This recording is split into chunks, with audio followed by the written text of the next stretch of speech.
अथ मंत्रपाठः।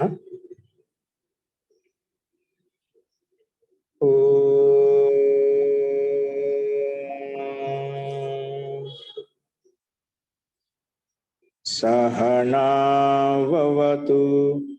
सहनौ भुनक्तु सह वीर्यं करवावहै तेजस्विनावधीतमस्तु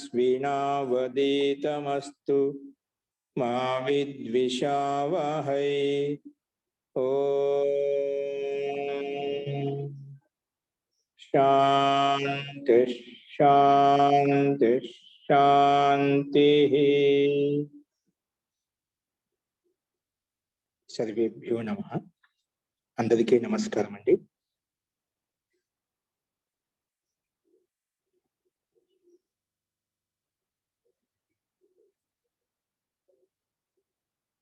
మనము అష్టాధ్యాయులో రెండవ అధ్యాయం అందులో 4వ పాదం చెప్పుకుంటున్నాము.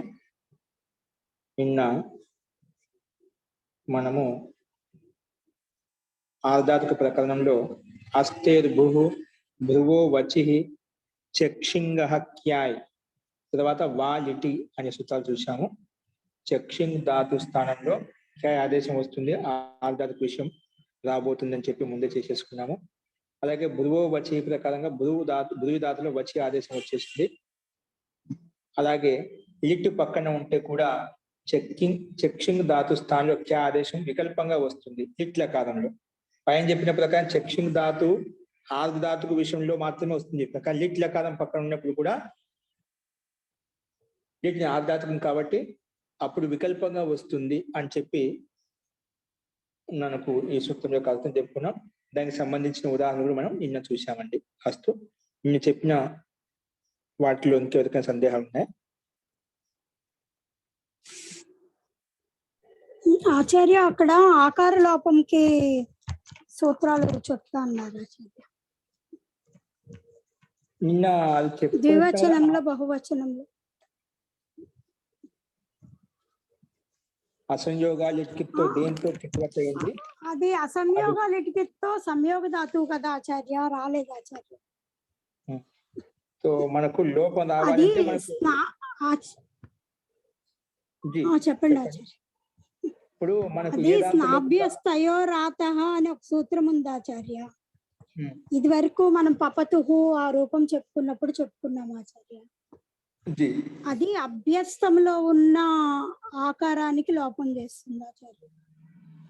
స్నాభ్యస్తయోరాతః అవును ఆచార్య.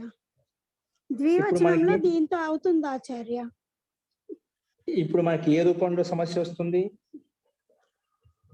చక్ష్యౌ కాకుండా ద్వివచనంలో చక్ష్యతుః ఆచార్య. ఇక్కడ అతుస్ వస్తుంది కదా ఆచార్య. అతుస్లో మాత్రము ఈ సూత్రంతో లోపం అవుతుంది అనుకుంటున్నా ఆచార్య. ఒక్క నిమిషం చెప్తున్నాను.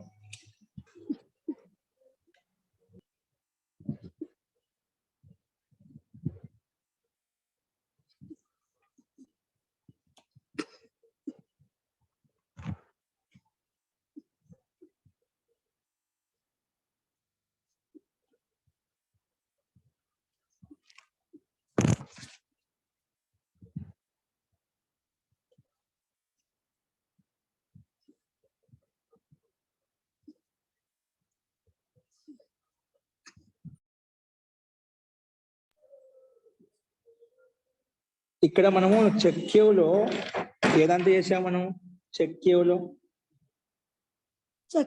వృద్ధి రేచి చేసుకున్నాం ఆచార్య. కాబట్టి అక్కడ లోపం అవసరం లేదు మనకి. ఇక్కడ లోపం అవసరం లేదు ఆచార్య. అతుస్ వచ్చిందన్నమాట. ఇక్కడ మనకు ఆకారం అనే చక్షు క్యా ఆదేశం వచ్చింది. దానికి ఆకారం లోపం చేస్తూనే అప్పుడు అతుస్క ఆధారంలో కలిసిపోతుంది. అవును ఆచార్య. దానికి మనకు ఆతో లోపం ఇటు ఏమంటుంది? అది ఆతో లోపం ఇటు ఆకారమే కానీ దానికి కిత్తు ఉండాలి కదా ఆచార్య.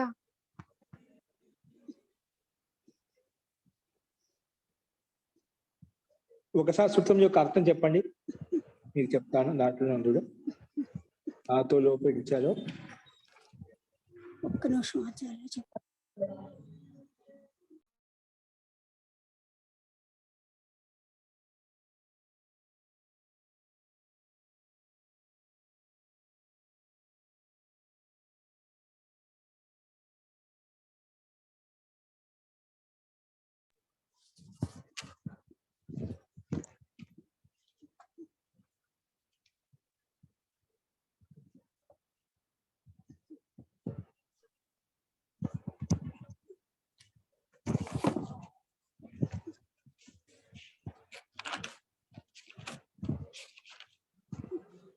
సూత్ర సంఖ్య ఎంత అండి అది? అదే చూస్తున్నాను ఆచార్య, నంబర్ కనిపించట్లేదు. ఒక్క నిమిషం నేను చెప్తాను. దాంతో మనకు దానికి 6-4-48 అనుకుంటా ఆచార్య. 6-4-48. ఓకే, 48, 64 ఈ రెండిట్లో ఏదో ఒకటి ఆచార్య చెప్తాను ఆచార్య. 6-4-64 ఆచార్య. జీ ఆకారాంతస్య అంగస్య ఇడాదావార్ధధాతుకే కింగితి చ అజాదావార్ధధాతుకే పరతః లోపో భవతి. ఇడాదో ఆర్ధాతుకే. ఇక్కడ ఇడాది లేదుగా ఆచార్య మనకి. 6-4-64 ఆచార్య.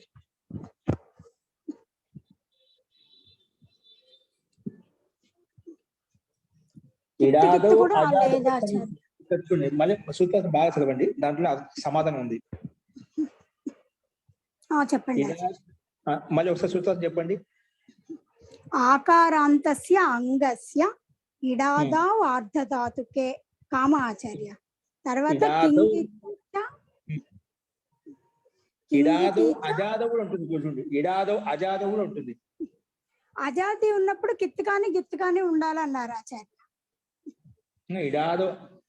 ఇడాదో అజాదో ఆల్ధాతుకే కింగితి అంటే ఇడాది కానీ అజాది కానీ. ఇడాది అన్నప్పుడు అది ఇడాది కింగితి ఆల్ధాతుకస్య అంటే ఇడాదితో పాటు అజాది తీసుకో. ఇడాది కాకుండా ఓన్లీ అజాది తీసుకోవచ్చు. అట్లా ఇవ్వలేదు ఆచార్య ఇక్కడ. ఇడాది ఆర్ధధాతుక్ తథా అజాది గిత్ ఆర్ధధాతుక్ ప్రత్యయోంకే పరే రహతే అని ఇచ్చారు ఆచార్య.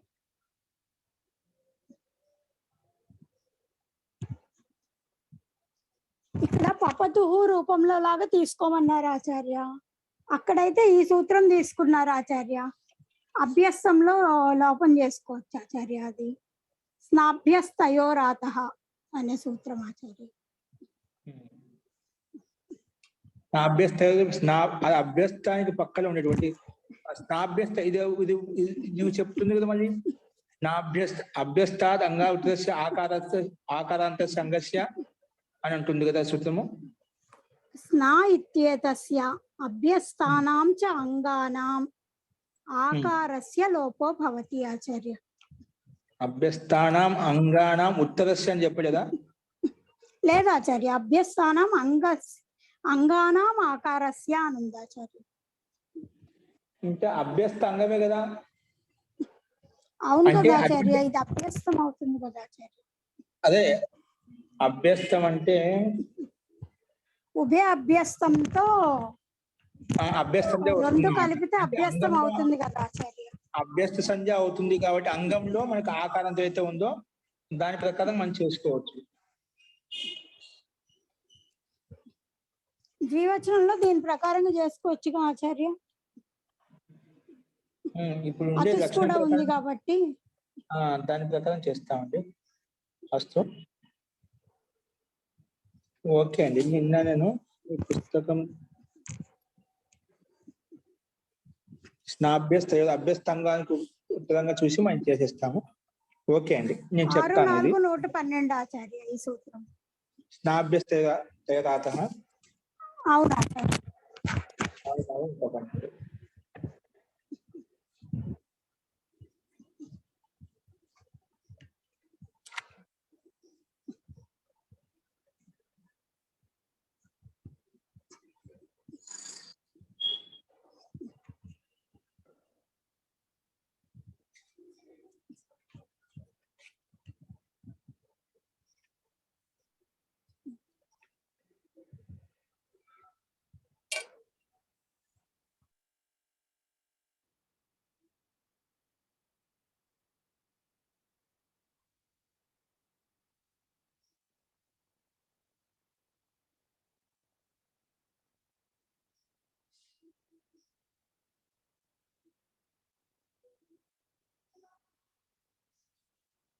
అభ్యస్తాన్ని పిలిపి ఉభయ అభ్యస్తం దగ్గర అభ్యస్తం వస్తుంది కాబట్టి మిమితే మిమితాం అని చెప్పి ఇక్కడ రూపం ఇవ్వబడింది మనకు.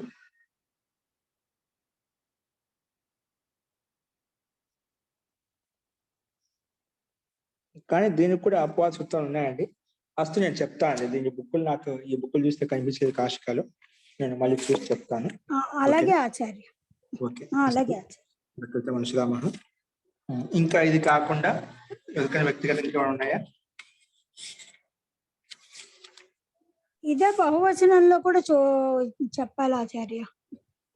ఇదే బహువచనంలో ఉస్సు కూడా రెండింటికి వర్తిస్తుంది అండి. ఒక తెలిస్తే దాన్ని బట్టి అది చెప్పేది. ఓకేనా?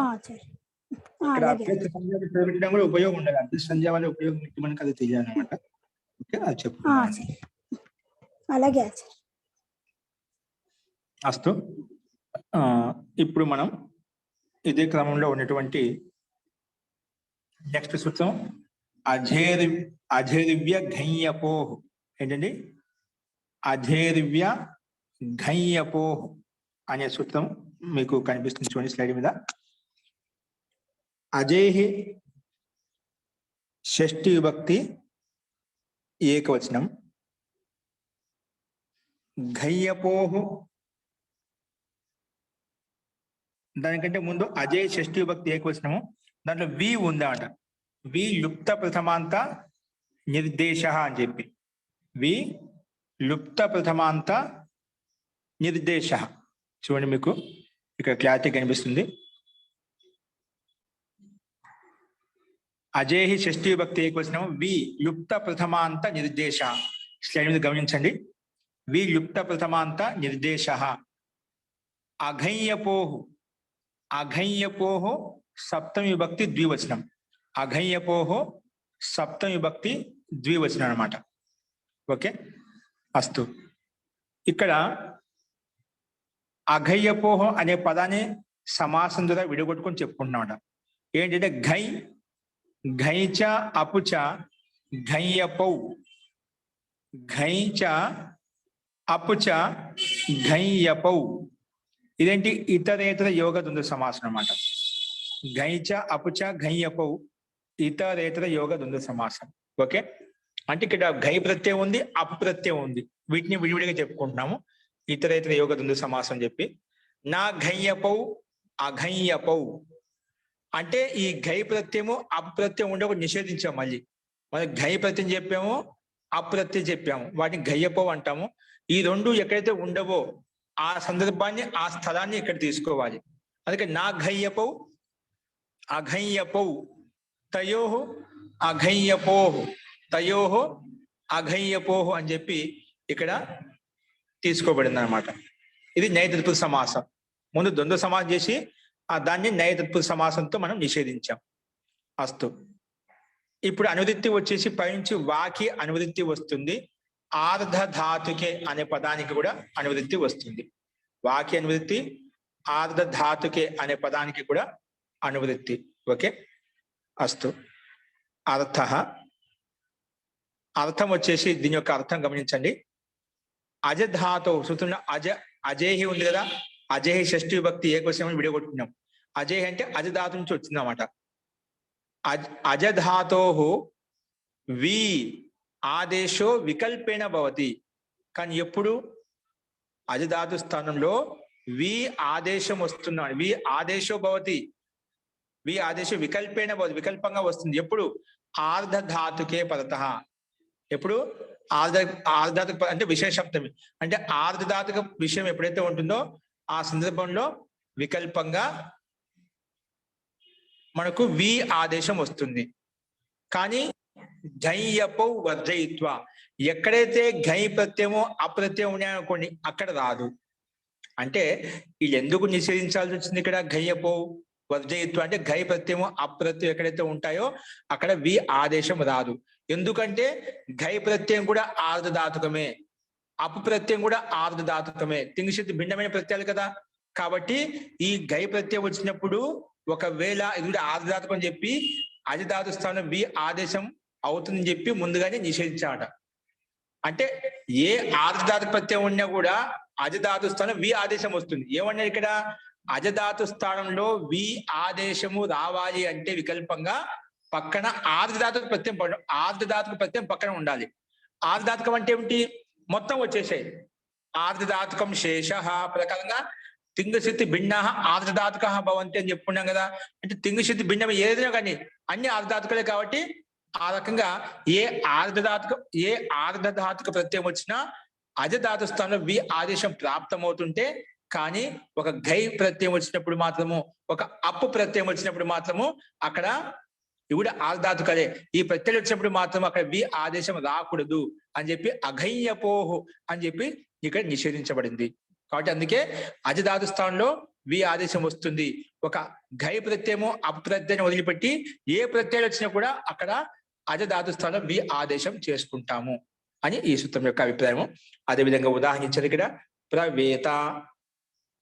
ఎప్పుడైతే వి ఆదేశం వస్తుందో, ఎప్పుడైతే వి ఆదేశం రాదో ప్రాజిత. అదే అర్థం లేదు, అర్థం ఒకే విధంగా ఉంటుంది కానీ రూపంలో తేడా వచ్చిందన్నమాట.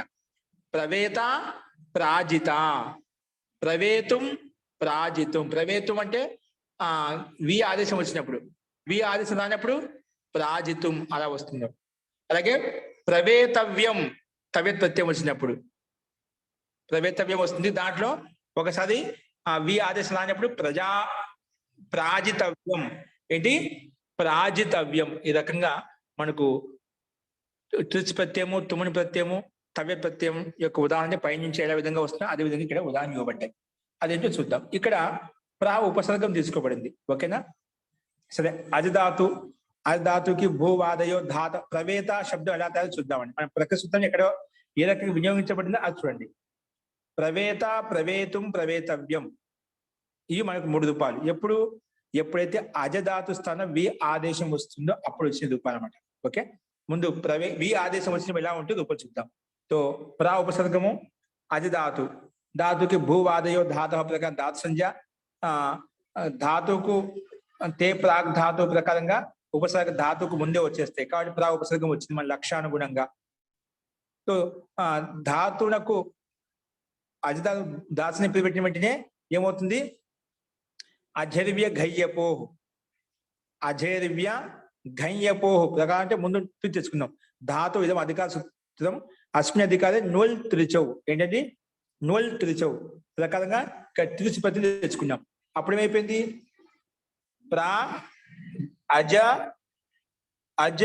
అజ్లో ఉండే అకారానికి ఉపదేశ అజినాశికిత్ తస్య లోప అదర్శనం లోప చేసేస్తామండి. అప్పుడు కిలో అజ్ మిగులుతుంది. ఏమవుతుంది? అజ్.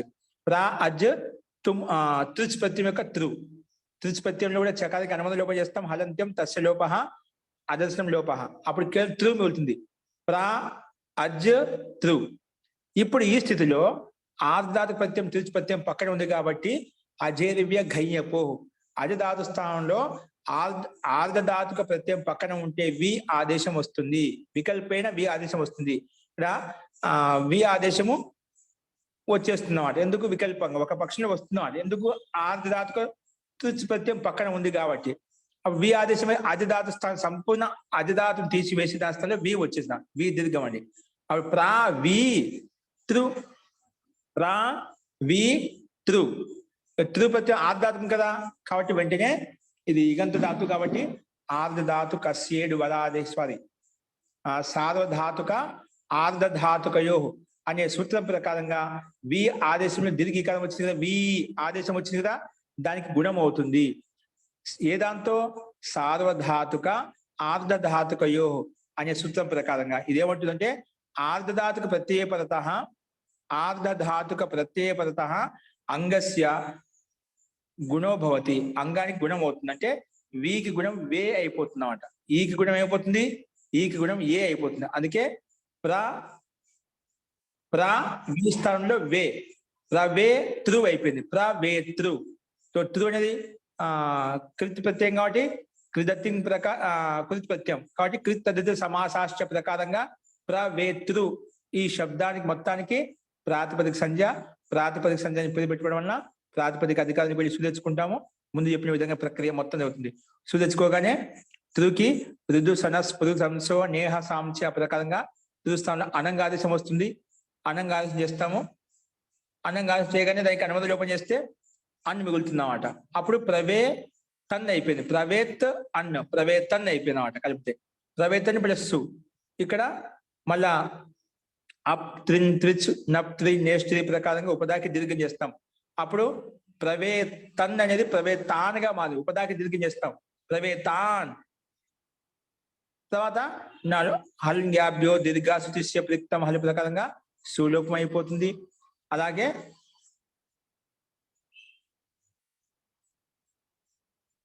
నలోపహ ప్రాతిపదికాంతస్య ప్రకారంగా నకారం లోపం చేస్తే ప్రవేతా అలా వచ్చేస్తున్నాం. ప్రవేతాన్ కదా, ప్రవేతాన్ లో ముందుగా సు తీసేసాం, తర్వాత నా అంతిమ నా హలంతాన్ని తీసేసాం. నలోపహ ప్రాతిపదికాంతస్య, అందుకే ప్రవేత అలాగ రూపం వచ్చింది అన్నమాట. అలాగే తుమున్ తీసుకొచ్చాం అనుకోండి, ప్రవేత స్థానంలో ప్రవేత్ ప్లస్ తుమున్.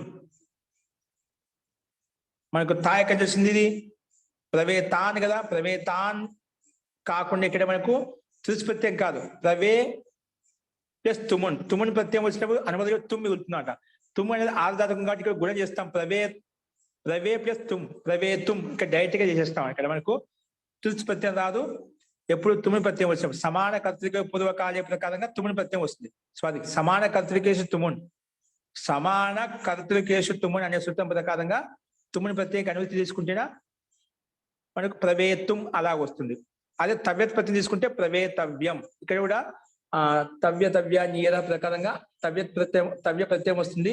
దానికి సేమ్ ఇదే విధంగా గుణం చేసుకుంటే ప్రవేతవ్య అయిపోతుంది. ఈ గుణం చేస్తే ప్రవేతవ్య తర్వాత సు తెచ్చుకుంటాము. సుస్థానం అమ్మ అవుతుంది. అతం ప్రకారంగా అమి పూర్వ కలిపిస్తే ప్రవేతవ్యం. అలాగా 3 రూపాయలు సిద్ధిస్తాయి. ఎప్పుడైతే అజధాతు స్థలంలో దీర్ఘ ఈకారం వచ్చిందో, అంటే వి ఆదేశం అయిపోయిందో, అప్పుడు ప్రవేత ప్రవేతుం ప్రవేతవ్యం వచ్చిందన్నమాట. ఎప్పుడైతే మనకు అజధాతు స్థానంలో వి ఆదేశం రాలేదో, ఎందుకు వికల్పంగా వస్తుంది కదా, రాలేదు, దాని పక్షం ఏమవుతుంది? అప్పుడు అజధాతు అలాగే ఉంటుంది. ప్రా అజ్ తుచ్చు నూలు తుచ్చే ప్రకారం తుచ్చు తెచ్చుకొచ్చాం. తర్వాత ఇక్కడ అజ్ కదా, ప్రా అజ్ తుచ్. తర్వాత తుచ్ కర్మలు చూపిస్తే త్రు మిల్ది. ప్రా అజ్ త్రు, ప్రా అజ్ త్రు. ఇప్పుడు ఈ స్థితిలో ప్రాజితు కదా, ప్రా అజ్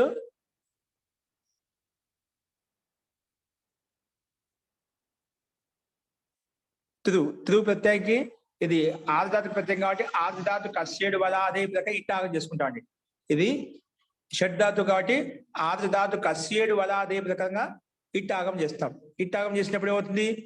ప్రా అజ్ ఇట్ త్రు, ప్రా అజ్ ఇట్ త్రు. ఇప్పుడు ఈ స్థితిలో ప్రాలో ఉండే అకారము అజ్లో ఉండే అకారం నుంచి మధ్య అకాశం దీర్ఘం చేసాం. అప్పుడు ప్రాజిత్రు, ప్రాజిత్రు. ఇక్కడ ప్రాజిత్రు అయిపోయింది కదా. ప్రాజిత్రు స్థానంలో త్రుకి సేమ్ ఇది కృజంత ప్రత్యయం కాబట్టి సు తెచ్చుకుంటాం. దాని పక్కలో సు తెచ్చుకునే వెంటనే ఋదుస్న స్పృదంశో నేహ సాంఖ్య ప్రకారంగా దుకానికి అనంగాదేశం వస్తుంది. అనంగాదేశం చేసుకోగానే అనుబంధం లోపల వేసుకుంటే అన్ని మిగులుతుంది. అన్ని మిగిలిన తర్వాత ఏమవుతుంది?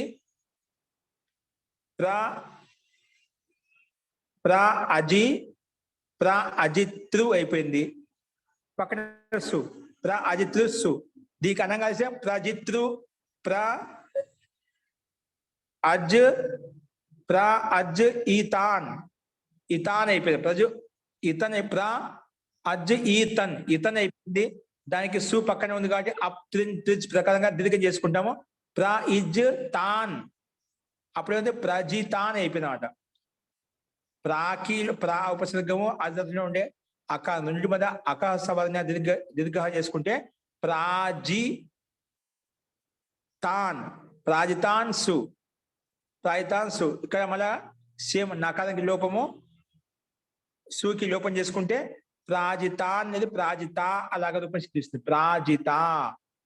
అలాగే తుమున్ సమాన కర్తృకేసి తుముని ప్రకారం తుముని చేసుకుంటే ప్రాజితుం, తవ్య చేసుకుంటే ప్రాజితవ్యం అలా సిద్ధిస్తుంది. కేవలం మనము ఇక్కడ సమాన కర్తృక తుముని ప్రకారం తుముని తెచ్చుకోవడం విశేషము. తర్వాత గుణం అయిపోతుంది. సాల్దాత్ కాల్దాత్ ప్రకారం అన్నింటిలో గుణమైన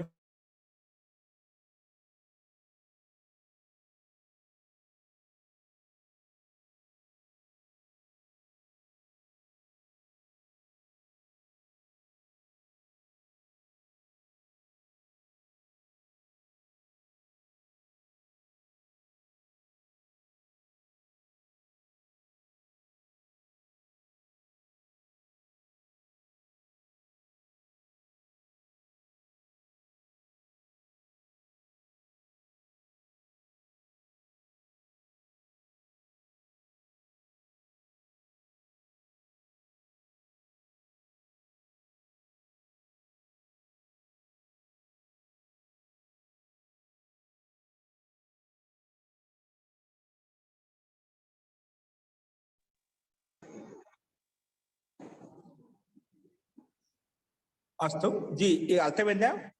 ప్రాజిత, ప్రాజితం, ప్రాజితవ్యం ఇందులో ఒక సందేహం ఉందా?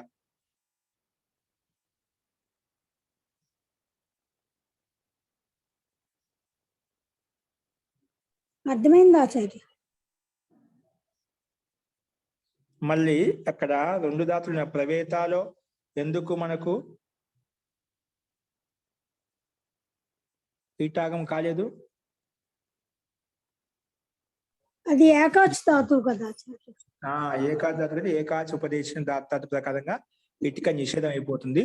అందుకే ప్రాజిత, ప్రాజితం, ప్రవేత, ప్రవేతం, ప్రవేతవ్యం అనే రూపాలు మనకు సిద్ధించాయి. ఓకేనా? అస్తు జీ ఇంకా సందేహం ఉంది? స్పష్టమైన అందరికీ రూపసిద్ధి. కేవలం మనకు అజధాతు స్థానంలో వి ఆదేశం వస్తుంది వికల్పంగా. ఒక పక్షంలో వస్తుంది, ఒక పక్షం రాదు. ఎప్పుడైతే వస్తుందో వి ఆదేశము అప్పుడు ప్రవేత, ప్రవేతం, ప్రవేతవ్యం. రాకపోతే ప్రజేత, ప్రజిత, ప్రజిత, ప్రాజిత, ప్రాక్ ఉపసర్గానికి దాంట్లో ఉండే ఆకారం దీర్ఘం చేస్తామంటే ప్రాజిత, ప్రాజితం, ప్రాజితవ్యం అలా వస్తున్నమాట. ప్రాజిత, ప్రాజితం, ప్రాజితవ్యం ఈ రకంగా మనకు రూపాలు సిద్ధిస్తాయండి. అస్తు నెక్స్ట్ వచ్చేసి యహాసే అజేహికి అనువృత్తి 58వ సూత్రం వరకు వస్తుంది. ఏంటంటే చూడండి, వా యౌ, వాయవ్ ఇదేమని చెప్పిందంటే పై సూత్రము అధిధాతు స్థానంలో వి ఆదేశం వస్తుందండి వికల్పంగా. కాకపోతే గై ప్రత్యయం ఆర్ధాతు ప్రత్యయం పక్కన ఉండాలి. ఆ ఆర్ధాతుకంలో ఒక గై ప్రత్యయాన్ని మాత్రం ఆ ప్రత్యయం వదిలేసి మిగిలిన ఏ ఆర్ధాతు ప్రత్యయం ఉన్నా అక్కడ వి ఆదేశం వికల్పంగా వస్తుంది అని చెప్పాం. అదేవిధంగా ఉదాహరణ మనం చూసాం, రూపసిద్ధిగా శిల్పంగానే ఉంది. ఇప్పుడు వాయు వచ్చి ఏమవుతుందంటే వాహ, వాహ ఇది ప్రథమ విభక్తి ఏకవచనము. వాహ అనేది ప్రథమ విభక్తి ఏకవచనము. యౌ ఇది సప్తమ విభక్తి ఏకవచనం. యౌ అనేది యు శబ్దానికి గురువు శబ్దం గురవు ఏ విధంగా వస్తున్నాం, ఇట్లా యు శబ్దానికి సప్తమ విభక్తి ఏకవచనంలో యౌ వచ్చిందన్నమాట. యౌ సప్తమ విభక్తి ఏకవచనము. అనువృత్తి వచ్చేసి అజేహి, అజేహే. తర్వాత ఆర్ధధాతుకి రెండు పదాలకి అనువృత్తి వస్తుందన్నమాట. చూద్దాం. అజేహే వా ఆదేశం అంటే ఇక్కడ అర్ధాతుకు వా ఆదేశం వస్తుందంట. పైన వి ఆదేశం వచ్చింది, ఇక్కడ వా ఆదేశం అంట. ఎప్పుడు యౌ అంటే యౌ అంటే ఔనాదికే యుచి ప్రత్యయే పరతః అంటే ఉనాది సూత్రంలో ఉన్నటువంటి యుచి ప్రత్యయం పక్కన ఉన్నప్పుడు. యౌ అంటే తాత్పర్యం యుచి ప్రత్యయం. యౌ అనేదని యుచి ప్రత్యయాన్ని ఔనాదికి యుచి ప్రత్యయ పరతః అంటే ఉనాది అంటే మనకు అష్టాధ్యాయి ధాతుపాఠము ఉనాది అని మూడు ఉన్నాయి కదా. మహర్షి పాణిని రచించిన పంచోపదేశంలో ఒకటి, మూడవది ఉనాది పాఠం. ఎక్కువ దీంట్లో ఛందస్సు సంబంధించి సూత్రాలు ఉంటాయన్నమాట. ఓకే, సో ఇక్కడ యవ్ అంటే ఏమిటి? యవ్ అంటే ఔనాదికే యుచి ప్రత్యయ పరతః. ఔనాదిక అంటే మన కింద సూత్రం వస్తుంది చెప్తాను. అంటే ఉనాదిలో ఉన్నటువంటి సూత్రం ద్వారా ఉనాదిలో ఉన్నటువంటి సూత్రం ద్వారా ఏమొస్తుంది మనకు అంటే ఉనాది సూత్రపాఠం ఉన్నటువంటి సూత్రంలో యుచి ప్రత్యయం వస్తుంట. ఆ యుచి ప్రత్యయం ఇక్కడ యౌ శబ్దంకి చెప్పామట.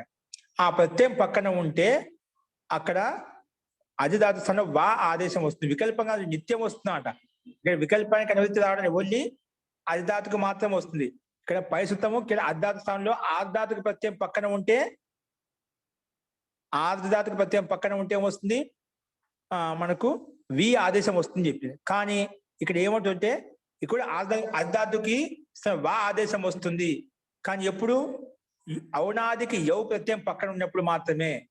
ఇది కూడా ఆర్ధాతుకమే, కానీ ఔనాదికి యుచ్ ప్రత్యయం పక్కన ఉన్నప్పుడు, కానీ యౌ అంటే ఔనాదికి యుచ్ ప్రత్యయమే ఉండాలన్నమాట. అప్పుడు మాత్రమే అది యుచ్ ప్రత్యయం ఉండాలి, ఆర్ధాతుకం కూడా అయి ఉండాలి. ఆర్ధాతుకం ఉంది ఆర్ధాతు ఎట్లాగనో. కాబట్టి ఔనాదికి యుచ్ ప్రత్యయం పక్కన ఉన్నప్పుడు అప్పుడు మనకు ఈ సూత్రం సిద్ధిస్తుంది. ఏది ఉదాహరణ వస్తుంది వాయు. సో మనం ఎక్కువ వాయు అని చెప్పుకుంటుంటాం. వాయువు అంటే గాలి. వాయు శబ్దం ఎలా తయారైంది? వాయు శబ్దం వాయవ్ వా యౌ అనే సూత్రం ప్రకారం వాయు శబ్దం సిద్ధించింది అన్నమాట. సూత్రంలో వా యౌ అధిధాతు స్థానంలో వా ఆదేశమైనప్పుడు మనకు వాయు అనే శబ్దం సిద్ధిస్తుంది, రూపసిద్ధి సిద్ధిస్తుంది అన్నమాట. ఓకేనా? సో ఇది సూత్రం యొక్క అభిప్రాయం. సూత్రంలో అర్థం స్పష్టంగా ఉంది. అజేహి అంటే అజధాతు స్థానంలో అజేహి వా ఆదేశ భవతి. అజయ్ షష్ఠీ భక్తి కదా, అజయ్ అని పైన చెప్పుకున్నదా అని వదిలితే మనం అజయ్ షష్ఠీ భక్తి ఏ క్వశ్చన్ విడుకుంటున్నాం. కాబట్టి అజయ్ అంటే అజధాతు స్థానంలో వా ఆదేశ భవతి, వా ఆదేశం వస్తుంది. ఎప్పుడు? యౌ ఔనాదికేచ యుచి ప్రత్యయపరత, ఔనాదికి యుచి ప్రత్యయం పక్కన ఉన్నప్పుడు వస్తుంది అని చెప్పి ఈ సూత్రం యొక్క అభిప్రాయాన్ని మనం చెప్పుకున్నామట. ఓకే, అదేంటి శుద్ధం వాయు. ఇది రూపసిద్ధి. మనకు వాయు శబ్దం ఎలా తయారైందంటే చూడండి, ఇక్కడ మనకు అధిధాతు, అధిధాతుకి భూవాదయో ధాతవ అనే సూత్రం ప్రకారంగా దాసంజ. దాసంజ పెట్టుకొని మనం ధాతో అధికారానికి వెళ్ళి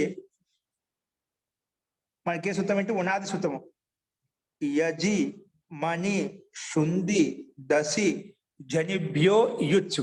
కింద కనిపిస్తుంది లాస్ట్ లో, హిందీ భాషార్థంలో కింద లాస్ట్ లో యుజి మణి శుంది దసి జనిభ్యో యుచ్చు. జనిభ్యో యుచ్ అండి. ఇక్కడ యజధాతు గాని, మంధాతు గాని, శుంధుధాతు గాని, దశధాతు గాని, దశధాతు గాని, జనిధాతు గాని ఈ ధాతులకు పక్కన ఏమొస్తుందంట? ఈ ధాతులకు పక్కన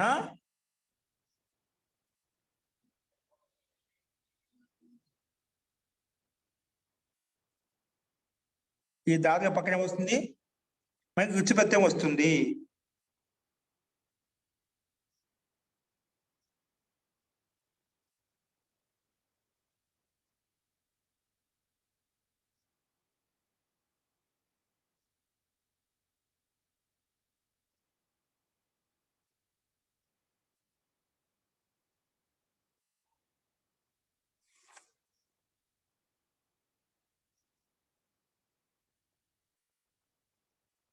ఇక్కడ చూడండి, మనకు సూత్రంలో చెప్పాను ఉనాసూత్రాలు మనకు ఛందస్సులు ఎక్కువగా వస్తాయి, ఛందస్సులో వస్తాయన్నమాట. కాబట్టి ఇది అటువంటి వాయు శబ్దం అయితే అది ప్రయోగం, ఛాందస్య ప్రయోగం. కాబట్టి ఇక్కడ మనకు ఈ సూత్రంలో మనకు లేదండి, అధిధాతు లేదు. మనకు ఈ ఉనాది సూత్రంలో అధిధాతు లేదనమాట. లేకపోయినప్పటికీ కూడా బాహుళకం చేత, అంటే మన బహుళం చెప్పుకున్నదా, క్వచిత్ ప్రవృత్తి, క్వచిత్ అప్రవృత్తి, క్వచిత్ అన్యదేవ విధేయ విధానం అని చెప్పి ఒక శ్లోకం చెప్పుకున్నాం ప్రారంభంలో సూత్రం వచ్చినప్పుడు. అట్లా బహుళం చేత ఇక ఈ సూత్రంతో లేకపోయిన దీంతో కూడా మనకు ఈచ్ ప్రత్యయం వస్తుంది అని చెప్పి ఈ సూత్రం ప్రస్తావించిందండి. ఓకేనా? యుజి అనే సూత్రం ప్రకారంగా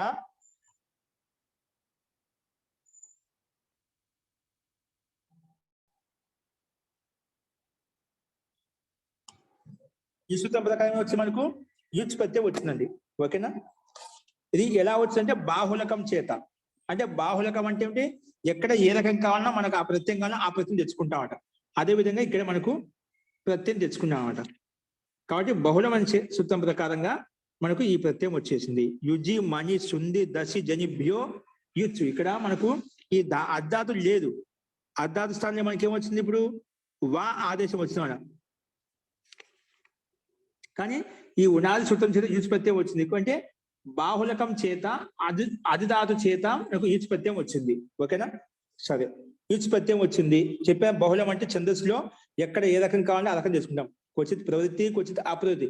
ఎక్కడైతే ప్రాప్తం అవుతుందో అక్కడ ప్రాప్తం కాదు, ఎక్కడ ప్రాప్తం కాకుండా కూడా అక్కడ ప్రాప్తం చేస్తున్నమాట. అంటే ఆ ఛాందస్సు యొక్క ప్రయోగం అలా ఉంటుంది అన్నమాట. కాబట్టి ఇక్కడ మనకు ప్రాప్తి లేదు, కానీ ఈ సూత్రం ప్రకారంగా యుచ్ ప్రత్యయం వచ్చిందన్నమాట. యుచ్ ప్రత్యయం వచ్చింది కాబట్టి మనకు అదేంటి తిండి స్థితి భిన్నమైంది కదా, అందుకే ఆర్ధాతుకం శేష ప్రకారం ఆర్ధాతుక సంధ్య, ఆర్ధాతుక ప్రత్యయం కాబట్టి వెంటనే ఇప్పుడు మన ప్రకృతం వా యౌ, వాధాతుకి పక్కన అర్ధాతుకి పక్కన యౌ అంటే యుచ్ ప్రత్యయం యౌ అంటే ఇక్కడ అవనాదికి యుచ్ ప్రత్యయాన్ని యౌ అంటామంట. యౌ శబ్దం చెప్పుకున్నాం. సో అవనాదికి యుచ్ ప్రత్యయం పక్కన ఉంటే ఏమవుతుంది, వెంటనే అధిధాతు స్థానంలో వా ఆదేశం వస్తుంది. వా ఆదేశం వచ్చిన తర్వాత ఏమైంది, అధిధాతు స్థానంలో వా పక్కన యుచ్క యు, యుచ్క అనుబంధం లోపల చేస్తే అవుతుంది. యుచ్క అనుబంధం వస్తే చకారం హలంత్యంతో ప్రకారం వెళ్ళిపోతుంది. యు మిగులుతున్నమాట. వా ప్లస్ యు, వాయు అయిపోయిందా. ఇది కూడా కృదంత పునాదిలో ఉండే ప్రత్యయం కృదంత ప్రత్యయాలు కాబట్టి కృత్ సమాసాస్య ప్రకారంగా ప్రాతిపదిక సంధ్య అధికారం, ప్రాతిపదిక సంధ్య పేరు పెట్టాం కాబట్టి ప్రాతిపదిక అధికారంలో కొంచెం సు తెచ్చుకుంటాము. సుకి మనం ఋతు విచలితం చేసుకుంటే వాయు అనే రూపం మనకు సిద్ధిస్తున్నది. ఓకేనా, వాయు అనే రూపము సిద్ధిస్తుంది. దీంట్లో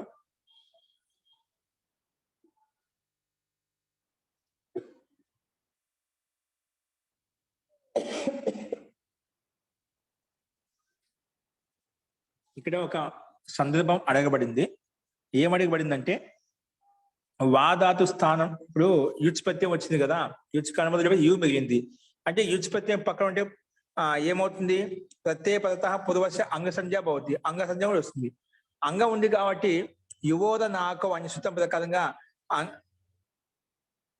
అంగ యువోద నాకో యు ఊస్తానే అంగాలు యు ఊస్తానే అన అక ఆదేశాలు వస్తాయి. ఇక్కడ అన రావాలి కదా అని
ఇక్కడ ఎందుకు కాలేదంటే ఇక్కడ మనకి ఏం సమాధానం చెప్పబడిందంటే ఇక్కడ యువోద నాకో అనే సూత్రం ప్రకారంగా మనకి అనే ఆదేశం రాలేదు. ఎందుకంటే యువోద నాకోలో సావనాసిక ఏంటండి వినిపిస్తుందండి,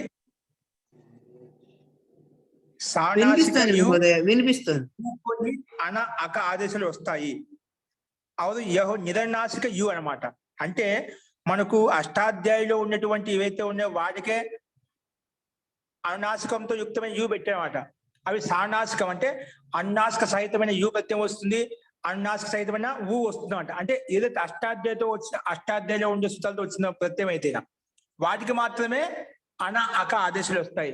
ఇదేంటి ఉనాది సూత్రం వచ్చింది కదా, ఇవి నిరనాసికాలు, సానాసికాలు కాదు.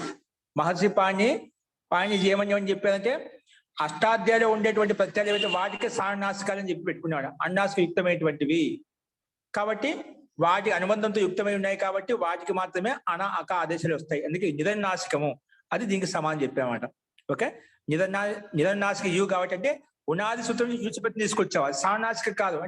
అంటే అన్నాసికం లేటువంటి యు, అందుకే యువోద నాకం అనే సూత్రం ప్రకారంగా ఇక్కడ యు స్థానంలో అన ఆదేశం రాలేదు. ఓకే, స్పష్టమైంది కదా ఇప్పుడు. అందుకే వాయు శబ్దం మనకు తయారైంది. ఓకేనా, ఎప్పుడైనా వాయు శబ్దం లోకానికి ప్రసిద్ధమైంది కాబట్టి వాయు శబ్దం ఎలా తయారవుతుంది సింపుల్ సూత్రం గురించి వాయు సూత్రం వాయువు తయారవుతుంది.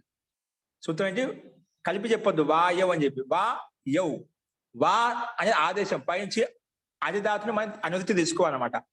ఓకేనా?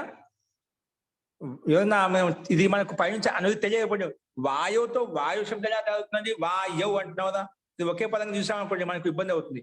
వా అనేది ఒక పదము, యవ్ అనేది ఒక పదము. వా అనేది ప్రథమ విభక్తి ఏకవచనము, యవ్ సప్తమ విభక్తి ఏకవచనము. ఆ వా ఆదేశం వస్తుంది, పైనుంచి అధిధాతుకి అనుమతి తీసుకోవాలి. అధిధాతు స్థానంలో వా ఆదేశం వస్తుంది ఎప్పుడు? ఏవంటి యుచి ఔనాదికి రుచి ప్రత్యయం పక్కన ఉన్నప్పుడు మాత్రమే. ఏమంటే ఇప్పుడు ఔనాదికి ప్రత్యయం ఏంటండి అంటే అప్పుడు మీరు చెప్తే యజి యజి మణి శుంది దశి జని బ్యో యుచ్. ఇక్కడ అధిధాతు ఎక్కడ ఉంది? సరే, అధిధాతు స్థానంలో వచ్చిన వా ఆదేశం ఎక్కడ ఉంది? ఏమైనా ఉంది? ఏదైనా యజధాతు ఉంది, మణిధాతు ఉంది, శుంధధాతు ఉంది, దశధాతు ఉంది, జనిధాతు ఉంది. ఇవి ఉన్నాయి కానీ వా ఆదేశం కానీ అంటే ధాతు స్థానం వచ్చింది కాబట్టి మనకు అది ఆదేశ స్థానివత అయిపోతుంది. అని వా కానీ అది కానీ ఏ రెండు లేవు. మీరు ఎలా చేస్తారండి అంటే బాహుళకం చేత యుచ్ ప్రత్యయం వస్తుంది అని సమానం చెప్పాలన్నమాట. బాహుళకం చేత యుచ్ ప్రత్యయం వచ్చింది చెప్పి, బహుళం అంటే క్వచిత్ ప్రవృత్తి, క్వచిత్ అప్రవృత్తి, క్వచిత్ అన్యదేవ అనే నియమానుసారంగా, శ్లోకానుసారంగా, వార్తికానుసారంగా మనకు అక్కడ బాహుళకం అంటే ఛందస్సు విషయంలో మనకి ఎక్కడ ఏ రకం కావాలో ఆ ప్రత్యయం తెచ్చుకుంటాం. ఆ రకంగా మనకి ఇక్కడ యు ప్రత్యయం వచ్చింది కాబట్టి యు రాగానే వా యు అయిపోయింది. ఇది కృతంత ప్రత్యయమే కాబట్టి కృత అధికారంలోకి వెళ్ళి ప్రాతిపదిక సంజ్ఞ ఉంది కాబట్టి ప్రాతిపదిక అధికారంలోకి వెళ్ళి సు తెచ్చుకొని సుకి ఋత్వ విసర్గం చేసుకుంటున్న వాయు అనే రూపసిద్ధి మనకు సిద్ధిస్తున్నది. ఓకే, ఇది దీని యొక్క తాత్పర్యం. అస్తు. నెక్స్ట్ వచ్చేసి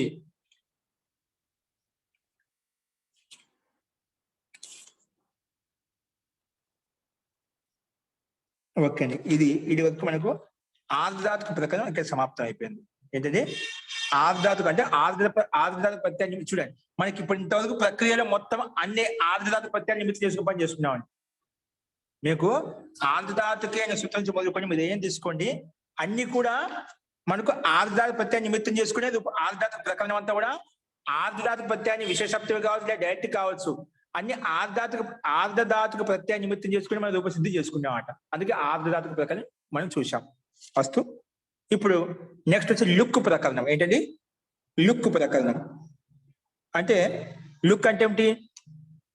ప్రత్యయస్య లుక్, ప్రత్యయస్య లుక్ లు ప్రత్యయస్య లుక్ స్లు లుపః. ఏంటండి? ప్రత్యయస్య లుక్ స్లు లుపః. ఇదండి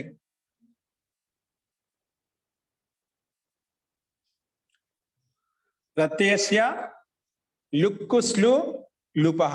ఇది మనకు సూత్రం ఇవ్వబడింది. అందులో లుక్కు స్లు లుప్ మూడు ఉన్నాయండి. ఏమున్నాయి? లుక్కు స్లు లుప్ అని మూడు ఇవ్వబడ్డాయి. లుక్కు స్లు లుప్. ఇక్కడ చూడండి, సైడ్ మీకు కనిపిస్తుంది లుక్ ప్రకారం. ఇక్కడ లుక్ ప్రకారం స్టార్ట్ అవుతుంది. అది మనం చెప్పుకున్నాం లుక్కు స్లు లుప్. మనం లోపం చూసాము, దేశ అలంగ్యాభ్య దీర్ఘ శుద్ధి శిబిత్వం లోపం చూసాము. తర్వాత స్లు చూసాం, జుహోత్యాదిభ్య స్లు, జుహోత్యాది కానీ దాదాపు స్లు చేస్తాం. ఓకేనా? సో ఒక స్లు చేయడం వల్ల మనకు స్లో అనే సూత్రం దిత్వం అయిపోతుంది అక్కడ కూడా ప్రక్రియ ప్రకారంగా. అలాగే ఇక్కడ లుక్ ప్రకారం కూడా అంతకుముందు చూసాం, దానికి సంబంధించిన ఉదాహరణలు చూసాము. ఇక్కడ లుక్ ప్రకారం మనం మొత్తం చెప్పుకుంటామట. అంటే లుక్ ఎప్పుడు చేస్తాము, ఏ సందర్భంలో చేస్తాము, లుక్ ఎప్పుడు వస్తుంది అనేది, లుక్ చేయడం వల్ల లాభం ఏంటి, లుక్ చేయడం వల్ల ఎటువంటి లాభాలు వస్తాయి, అది మనం ఇప్పుడు చూస్తామండి. అందుకే లుక్ ప్రకరణం ఆర్ధాతుక ప్రకరణం అయిపోయిన తర్వాత లుక్ ప్రకరణం, లుక్ సంబంధించిన సూత్రాలు ఏవైతే ఉన్నాయో అన్ని ఇక్కడ ఉంటాయన్నమాట. అందులో ఇక్కడ సూత్రం ఇవ్వబడింది. మొట్టమొదటి సూత్రము నక్షత్రియార్ష ఈతో యూని లుగనియో. యూని లుగనియో అంటే లుక్ అనియో అనేది. దీని లుగనియో విడగొట్టిన లుక్ ప్లస్ అనియో. నక్షత్రియార్ష ఈతో యూని లుగనియో.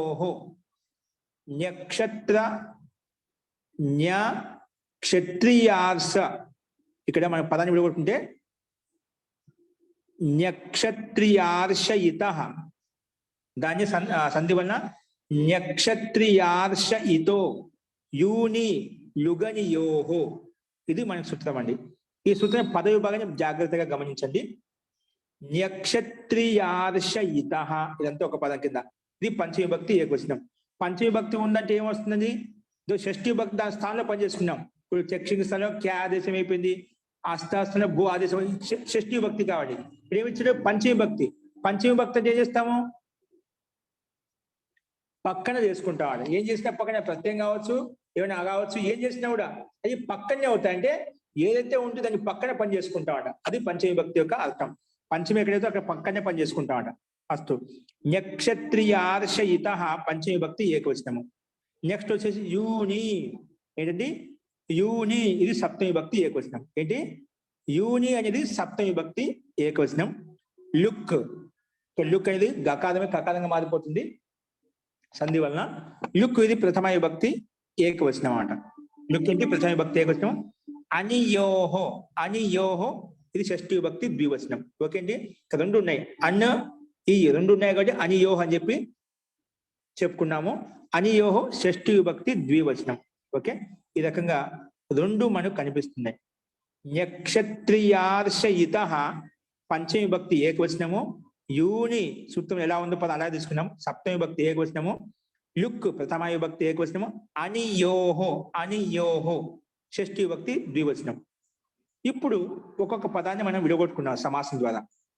అందులో ముందుగా న్యా అంటే సూత్రంలో న్యా ఉంది కదా.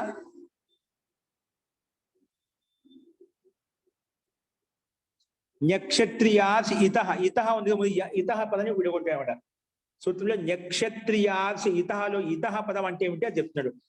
ఇత అంటే ఏమిటంటే యా ఇత్ యస్య స ఇత్ అంటే చ జ యా.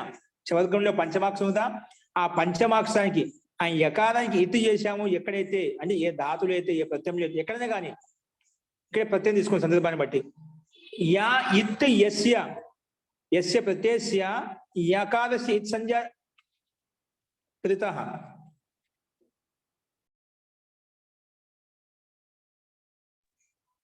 ఎక్కడైతే ఏ ప్రత్యయంలో యా చవర్గంలో ఉండే పంచమాక్షరానికి ఇత్ చేశామో అది ఇక్కడ చెప్తున్నాం. యా ఇత్ యస్య, యస్య ప్రత్యస్య స ఇత్, దాని ఇత్ అంటాము. ఎక్కడైతే యక ఇత్ చేసిందని ఇత్ అని చెప్పామట. ఇత్ తర్వాత అంటే దాని ఇత్ అనే పదం విడిచి చెప్పు. యా అంటే ఇత్ అంటే ఏమిటో చెప్పుకున్నామట. నెక్స్ట్ మళ్ళీ న్యా అంటే అది కూడా ప్రత్యమే. దీన్ని విడగొట్టున్నాం.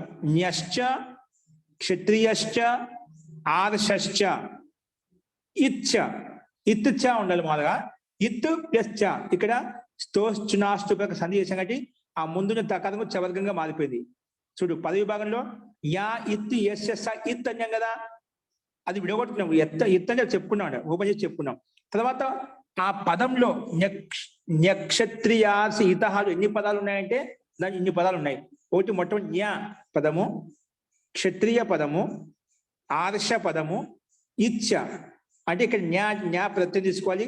క్షత్రియ అని క్షత్రియ శబ్దం తీసుకోబడింది. ఆర్ష అంటే ఆర్ష శబ్దం తీసుకోబడింది. ఆర్ష అనేది ఒక శబ్దం అన్నమాట. ఈ రెండు శబ్దాలు పక్కన ఇచ్చ అంటే ఇత్ ప్రత్యయం. అంటే ఎక్కడైతే యకా ఇత్ చేసాం ఆ ప్రత్యయం ఉండాలి, న్యా ప్రత్యయం అని ఉండాలి, క్షత్రియ శబ్దం అని ఉండాలి, ఆర్ష శబ్దం అని ఉండాలి. ఈ శబ్దాల పక్కన అంటే న్యా ప్రత్యాంత శబ్దానికి పక్కన కానీ, క్షత్రియ శబ్దానికి పక్కన కానీ, ఆర్ష శబ్దానికి పక్కన కానీ, ఇత్ అంటే ఏ ప్రత్యయం యకా ఇత్ చేసాం అటువంటి ప్రత్యయానికి పక్కన కానీ ఏమవుతుంది? మనకు లుక్ అవుతుంది ఏదైతే ఉందో మొత్తానికి. ఈ రకంగా తీసుకు పంచమి భక్తి కాబట్టి అలా చెప్పానమాట. ఫస్ట్ ఈ రకంగా దీన్ని పద విభాగం చేసుకున్నాం. నక్షత్రియార్ష ఇత అనేది ఇప్పుడు అర్థమైంది కదా. యా ఇత్ యస్య స ఇత్, ఇలా దాన్ని విడగొట్టిన తర్వాత మనం మొత్తాన్ని విడగొట్టుకున్నాం. న్యశ్చ క్షత్రియశ్చ ఆర్షశ్చ ఇచ్చ మొత్తం కలిపితే నక్షత్రియార్ష ఇత్. తస్మాత్ మళ్ళీ పంచమి భక్తి తీసుకున్నాం కాబట్టి నక్షత్రియార్ష ఇత అని చెప్పి ఇక్కడ మనం బహుది గర్భ సమాహార ద్వంద్వ సమాసం చేసుకున్నాం. ముందు బహుది సమాసం చేసాము, యా ఇత్ యస్య స ఇత్ అని చెప్పి. తర్వాత సమాహార మొత్తాన్ని కలిపి సమాహార ద్వంద్వ సమాసం చేశాం అన్నమాట. కాబట్టి ఇది బహుది గర్భ సమాహార ద్వంద్వ సమాసం అని చెప్పి చెప్పుకున్నామట. సరే, యూనియన్ అనేది స్పష్టంగా ఉంది, దాంట్లో ఏం లేదు, ఇబ్బంది లేదు. నెక్స్ట్ లుక్ కూడా స్పష్టంగా ఉంది. నెక్స్ట్ వచ్చేసి అనియో. అనియో పదాన్ని విడగొట్టుకుంటాం. అనియో అంటే ఏమిటి? అనియోలు ఏ పదాలు ఉన్నాయి, ఏ ప్రత్యయాలు ఉన్నాయంటే అనుచ. చూడు, పదవి భాగంలో అనియో అనే షష్ఠి ద్వివచనం చెప్పిన కదా, అందులో ఏ పదాలు ఉన్నాయి విడగొట్టుకున్నాయి. ఏ ప్రత్యయాలు ఉన్నాయంటే అనుచ, ఈయిచ, అనుచ, ఈయిచ, అనియౌ. అనుచ, ఈయిచ, అనియౌ. అను ప్రత్యయము ఈజి ప్రత్యయం అండి. ఇది నుంచి కలిపి అయిపోయింది అనియౌ అయిపోయింది అన్నమాట. అనుచ, ఈయిచ, అనియౌ. ఈ రెండింటి కలిపితే అయిపోయింది అనియౌ. తయోహో అనియోహో, తయోహో అనియోహో. ఓకేనా? ఈ రకంగా దీన్ని విడగొట్టుకున్నామట. తయోహో అనియో ఇతరేతర యోగ ద్వంద్వ సమాస. ఓకేనా? ఇక్కడ అను ప్రత్యయము ఈజి ప్రత్యయం రెండు ప్రత్యయాలు ఉన్నాయి, అందుకే అది షష్ఠి భక్తి ద్వివచనం కాబట్టి వీటి స్థానంలో లుక్ అయిపోతుంది. ఎందుకు? అను ప్రత్యయము ఈజి ప్రత్యయానికి లుక్ అయిపోతున్నమాట. ఎందుకు? న్యా ప్రత్యయానికి పక్కలో అను ప్రత్యయం ఉన్నా లేదా ఈజి ప్రత్యయం ఉన్నా, లేదా క్షత్రియ శబ్దానికి పక్కలో అను ప్రత్యయం వచ్చినా లేదా ఈజి ప్రత్యయం వచ్చినా, లేదా ఆర్ష శబ్దానికి పక్కలో అను ప్రత్యయం వచ్చినా ఈజి ప్రత్యయం వచ్చినా, లేదా ఇత్ ఏ ప్రత్యయానికైతే యకారానికి ఇత్ చేసాం అటువంటి యకారాంత పదం యకారాంత శబ్దం అయితే ఉందో, అంటే యా ప్రత్యయం వచ్చే శబ్దం అయితే తయారైందో అటువంటి యకారాంత శబ్దంతో యుక్త శబ్దం అవుతుందో దాని పక్కలో ఉన్నటువంటి అన్ను ఈజి ప్రత్యయం ఏవైతే వచ్చాయో అవి కూడా ఏమైపోతాయి? లుక్ అయిపోతాయి. ఓకేనా? ఇక్కడ ఆ రకం తీసుకోవాలి. సూత్రం చెప్తాను ఇప్పుడు. తో అనుచ, ఈచ, అనియౌ, తయోహో అనియోహో. ఇక్కడ అనియోహో అంటే నేతృత్వ సమాధి తీసుకోవచ్చు. ఇక్కడ అన్ని ప్రత్యయము ఈజి ప్రత్యయం రెండు ఉన్నాయి కాబట్టి షష్ఠి భక్తి ద్వివచనంలోకి మార్చామన్నమాట, అనియోహో అని చెప్పి. ఓకే, అంటే దాని షష్ఠి భక్తి ఎక్కడైతే ఉంటుందో దాని స్థానంలో పని చేసుకుంటాం, పంచమి దాన్ని ఉత్తరంగా చేసుకుంటాం, సప్తమి ఉంటే దాని ముందుకు పని అవుతుంది అన్నమాట. ఓకేనా? ఇప్పుడు సూత్రార్థం గమనించండి. ఇక్కడ పైనుంచి మనకి అనువృత్తి ఏం లేదండి, లుక్ ప్రకారం స్టార్ట్ అయింది, అదే మనం చెప్పుకుంటున్నాం ఇక్కడ. ఓకే, చూడండి సూత్రార్థం బాగా గమనించండి. సూత్రంలో ఉండే పదాలని మన సూత్రార్థం ఎలా చెప్పుకుంటే అది గమనించాలి బాగా. చూడండి, సూత్రం న్యా, క్షత్రియ, ఆర్ష, ఇత 4 పదాలు ఉన్నాయి కదా, దాంతో విడగొట్టుకుంటాం. న్యంతాత్ అంటే న్యా ప్రత్యయం ఎక్కడైతే అంతిమంలో ఉందో, అంటే న్యా ప్రత్యయం ఏ శబ్దానికి అయితే అంతిమంలో ఉందో అటు న్యా ప్రత్యాంతం, దాన్ని న్యంతాత్. న్యా ప్రత్యయం అంతిమంలో ఉందో దాన్ని న్యంతాత్ అంటామట. అలాగే గోత్ర ప్రత్యయాంతాత్, న్యంతాత్ గోత్ర ప్రత్యయాంతాత్. అది అటు న్యంత ప్రత్యయము గోత్ర ప్రత్యాంతం ఉండాలంట. ఏంటంటే గోత్ర ప్రత్యయాంతం ఉండాలంటది. ఏ ప్రత్యయం ఉండాలి? ఇప్పుడు అపత్యం గోత్ర, అపత్య ప్రభృతితు గోత్రం మనకు సూత్రం వచ్చింది. అంటే అపత్యం సంతానార్థంలో, గోత్రం అంటే పౌత్ర ప్రపౌత్ర అర్థంలో. ఇక్కడ ఏంటి? గోత్ర ప్రత్యయాంతాత్ న్యంతాత్ అంటే అటువంటి న్యంతాత్ న్యంత ప్రత్యయం అది గోత్ర ప్రత్యయాంతమై ఉండాలి. ఏ ప్రత్యయం ఉండాలి? అపత్య సంతానార్థం చెప్పకూడదు, మనవడు మునిమనుడు అని అర్థం చెప్పేటువంటి ప్రత్యయం ఉండాలంట. అటువంటి న్యా ప్రత్యయం ఏదైతే ఉంటుందో ఆ ప్రత్యాంతం చేత. ఓకేనా? ఇప్పుడు సామాన్య సంతానం కదా, మనవడు మునిమనుడు అంటున్నామంటే సంతానమే. అందుకే అపత్యార్థంలో కాకుండా ఏం చెప్పాడు? గోత్ర ప్రత్యయాంతాత్ న్యంత, అటువంటి న్యంత ప్రత్యయం ఎలా ఉండేది విశేషం చెప్పాడు. గోత్ర ప్రత్యయాంత దానికి విశేషం అన్నమాట. న్యత్ ప్రత్యయం న్యా అంటే సామాన్య అర్థం చెప్పలేదు, అది న్యత్ ప్రత్యయం చాలా ఉన్నాయి, అది తీసుకోకూడదు. గోత్ర ప్రత్యయాన్ని, గోత్ర అర్థాన్ని చెప్పడానికి వచ్చిన ప్రత్యయం ఏదైతే ఉందో ఆ ప్రత్యయాన్ని తీసుకోవాలి అని చెప్పి విశేషం చెప్పాడు అక్కడ. విశేషంగా బాలకుడు, ఏ బాలకుడు? అద్దాలు పెట్టినటువంటి బాలకుడు, అక్కడ విశేషం చెప్పామట. ఇప్పుడు న్యత్ ప్రత్యయం ఏ ప్రత్యయము? గోత్ర ప్రత్యాంత శబ్దం. అంటే చాలా ప్రత్యయాలు ఉన్నాయి మనకు, న్యాలో కూడా చాలా ఉన్నాయి. స్త్రీలింగంలో ఉంటుంది, నపుంసకలింగంలో ఉంటుంది, ఇంకా అపత్యార్థంలో ఉంటుంది, ఏదైనా ఉండొచ్చు, సంతానార్థంలో ఉండొచ్చు, ఏదైనా భిన్న భిన్న అర్థంలో ఉండొచ్చు కదా. అందుకే ఇక్కడ ఒక అర్థం కట్టిపడేశాడు. ఏం కట్టాడు? న్యంతాత్. ఎటువంటి న్యంతాత్? అదే ఎట్లా ఉండాలి? గోత్ర ప్రత్యాంతాత్. ఇదంతా అందుకే రెండు పంచమి భక్తులు ఉన్నాయి. తర్వాత క్షత్రియ వాచి గోత్ర ప్రత్యాంతాత్, ఇంకోటి క్షత్రియ వాచి గోత్ర ప్రత్యాంతాత్ ఉండాలి, న్యంత గోత్ర ప్రత్యాంతం ఉండాలి, లేదా క్షత్రియ వాచి. మన వర్ణాల క్షత్రియుడు, వైశ్యుడు, బ్రాహ్మణుడు, శుద్ధుడు అని చెప్పి అలా వర్ణవాచిలో క్షత్రియ వాచి గోత్ర ప్రత్యాంతాత్, లేదా ఋషి వాచి గోత్ర ప్రత్యాంతాత్. ఋషి ఆర్ శబ్దం కదా, ఋషేర్ భావ ఆర్ష. ఋషి శబ్దం చదివిన ఆర్ శబ్దం దాన్ని ఋషినా ప్రోక్తం ఆర్ష. ఋషి మహర్షులు రచించిన గ్రంథం అయితే ఉందని ఆర్ష గ్రంథం అంటాము. ఏంటండి? ఋషుల ద్వారా మహర్షుల ద్వారా రచించిన గ్రంథాన్ని ఆర్ష గ్రంథం. ఋషేది ప్రోక్త ఆర్ష, ఋషి ద్వారా ప్రోక్తమైనటువంటి ప్రణీతమైన గ్రంథాన్ని ఆర్ష గ్రంథం అంటాము. ఋషి ద్వారా ప్రణీతం కాటువంటి గ్రంథం అయితే ఉందో దాన్ని అనార్ష గ్రంథాలు అంటాం. ఏంటివి? అనార్ష గ్రంథాలు. ఆర్ష గ్రంథాలకు తేడా, అనార్ష గ్రంథాలు తేడా ఏమిటి? ఆర్ష గ్రంథాలు ఋషుల ద్వారా ప్రణీతమైనటువంటివి. అనార్ష గ్రంథాలు ఋషులు కాకుండా విద్వాంసులు పండితులు తయారు చేసిన గ్రంథాలను అనార్ష గ్రంథాలు అంటాం. అంటే ఇందులో సిద్ధాంతానికి అనుకూలంగా ఉన్నప్పుడు ఎక్కడ వచ్చినా బై మిస్టేక్ పొరపాటు ఉండొచ్చు అనమాట, మతభేదం ఉండొచ్చు. కానీ ఋషి రాసిన గ్రంథాలు ఎవరికి మతభేదం ఉండదు. అది ఎందుకంటే ఋషి అంటున్నా సాక్షాత్ ధర్మానో సాక్షాత్ కృత ధర్మగా ఉంటుంది అనమాట. అంటే ప్రతిదీ కూడా ఋషులు ఏం చేస్తే ఆ బ్రహ్మ సాక్షాత్కారం చేసుకుంటున్నారు, యథార్థంగా తెలుసుకో ఉంటారు. అలా ఋషిత్వం ఎప్పుడు వస్తుంది? వాళ్ళు సాక్షాత్ కృత ధర్మానో బభువ, ఋషయ సాక్షాత్ కృత ధర్మానో బభువ అని చెప్పి మనం చెప్పుకుంటాను.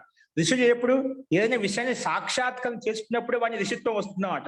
కాబట్టి ఋషులు సాక్షాత్కారం చేసుకొని దాన్ని అర్థం చేసుకొని మనం చేసుకొని నిశ్చయించుకొని ఎవరు ఖండించని విధంగా వాళ్ళు అలాంటి గ్రంథం తయారు చేస్తారు. కాబట్టి అందరికీ స్వీకార్యమైనటువంటిది.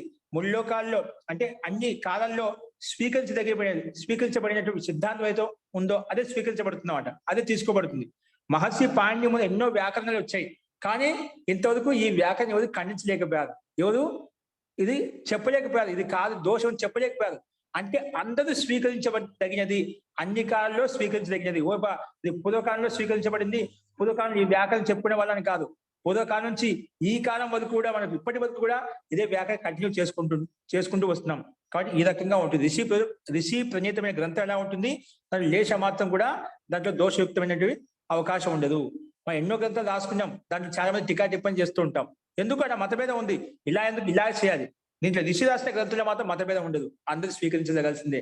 అంటే ఎవరు ఆక్షేపించడానికి అవకాశం ఇవ్వలేదన్నమాట, ఇతరులకు ఆక్షేపించడానికి అవకాశం ఇవ్వలేదు మహర్షి పాణిని.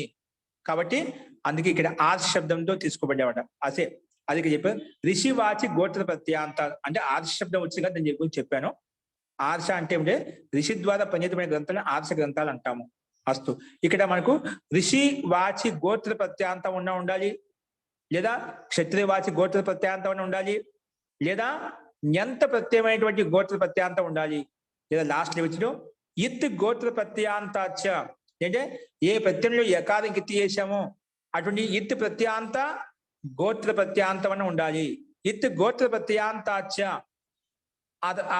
అలాంటి ప్రత్యానికి పక్కలో యువ అపత్యే విహితయో, యువాపత్య విహిత, యువాపత్యం అంటే యువ సంతానం అంట. ఏంటి? యువ సంతానయో, యువ సంతానంలో విహితమైనటువంటి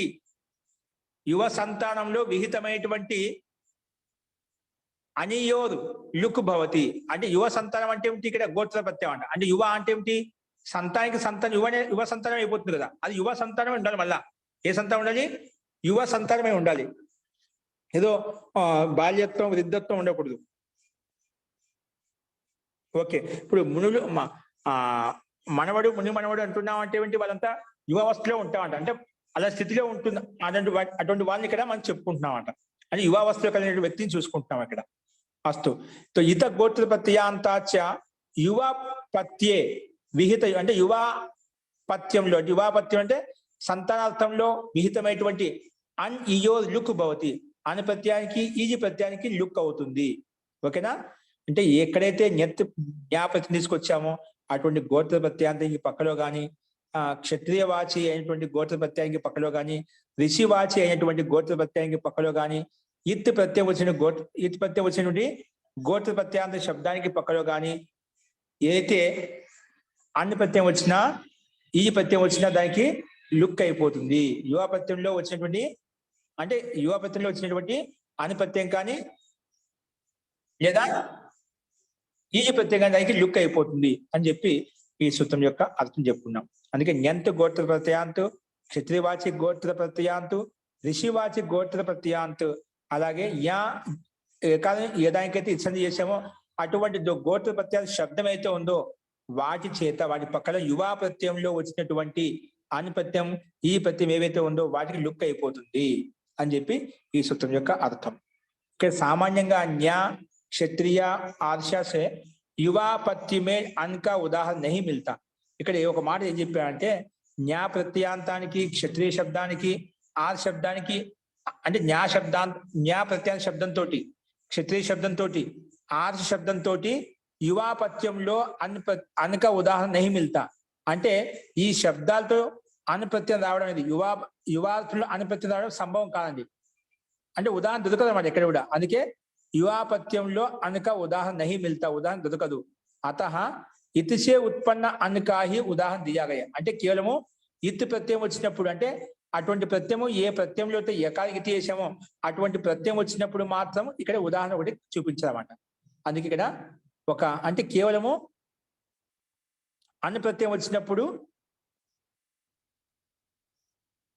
అంటే యకార అంటే ఏ ప్రత్యయంలో యకారానికి తీసామో అటువంటి యకారాంత ప్రత్యాంత శబ్దం చూద్దాం.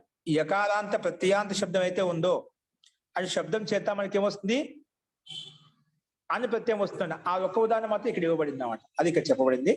అస్తు ఉదాహరణ అంటే మొట్టమొదటి కౌరవ్య ఏంటని కౌరవ్య ఇవి న్యా ప్రత్యాంత శబ్దానికండి. కౌరవ్య కౌరవ్య పిత కౌరవ్య పుత్ర ఇది ఏంటి న్యా ప్రత్యాంతానికి ఉదాహరణ చూపించారు కౌరవ్య.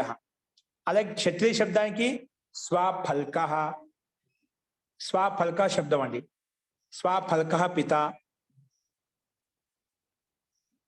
స్వఫల్క పుత్ర రెండు పిత పుత్ర రెండు ఉదాహరణ ఇచ్చారు. స్వఫల్క పిత స్వఫల్క పుత్ర. నెక్స్ట్ ఆర్ష శబ్దానికి ఉదాహరణ ఇచ్చారు వాసిష్ఠ పిత వాసిష్ఠ పిత వాసిష్ఠ పుత్ర. వాసిష్ఠ ఋషి అండి. వాసిష్ఠ పుత వాసిష్ఠ పుత్ర. ఇవి ఆర్ష శబ్దానికి పక్కలో లుక్ చేస్తే ఇలా ఉంటుంది ఆ ఉదాహరణ చూపించారు. నెక్స్ట్ వచ్చేసి ఈ స్వఫల్క అనేది క్షత్రియవాచ శబ్దం అండి. ఆర్ష అనే వాసిష్ఠ ఆర్ష ఋషి ప్రజిత ఆర్ష అని చెప్పారా ఋషివాచక శబ్దం అన్నమాట. ఋషివాచక గోత్ర ప్రత్యాంత అని చెప్పారు కదా అది ఋషివాచక గోత్ర ప్రత్యాంత వాసిష్ఠ ఋషి ఇక్కడ తీసుకోబడింది అన్నమాట. అస్తు దానికి ఉదాహరణ వాసిష్ఠ పిత వాసిష్ఠ పుత్ర అని చెప్పుకున్నాం. నెక్స్ట్ వచ్చేసి ఇత్ సంబంధించి ఏ ప్రత్యయంలో అయితే ఎకారం ఇతి చేసాం అటువంటి ప్రత్యయంతో యుక్తమైన శబ్దం ఏంటి బైద పిత బైద పుత్ర. ఇవి ఎకారం ఇతి చేస్తే ఎటువంటి ఉదాహరణ వస్తే అవి చూసామాట.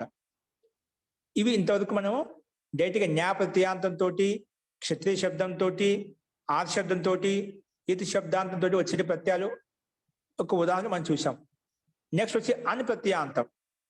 అను ప్రత్యాంతం వచ్చేటువంటి ఉదాహరణ చూపిస్తున్నాడు. తైకాయని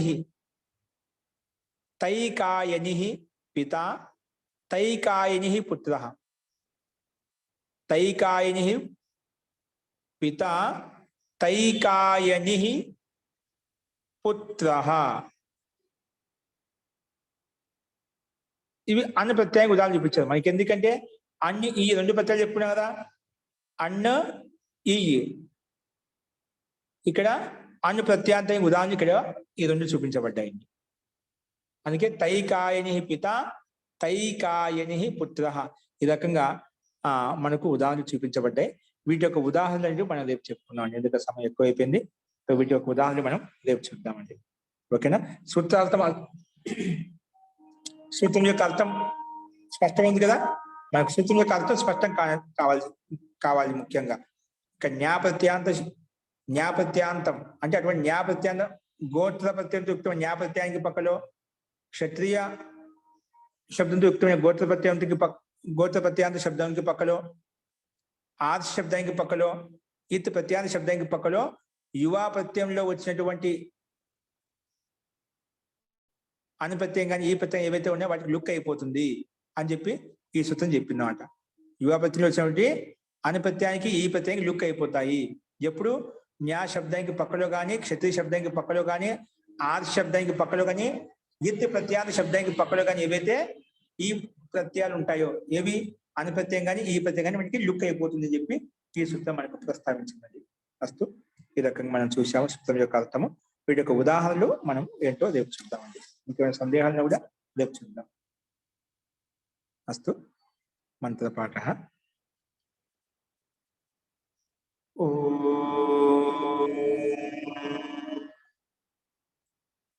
सर्वे भवन्तु सुखिनः, सर्वे सन्तु निरामयाः, सर्वे भद्राणि पश्यन्तु, मा कश्चित् दुःखभाग् भवेत्।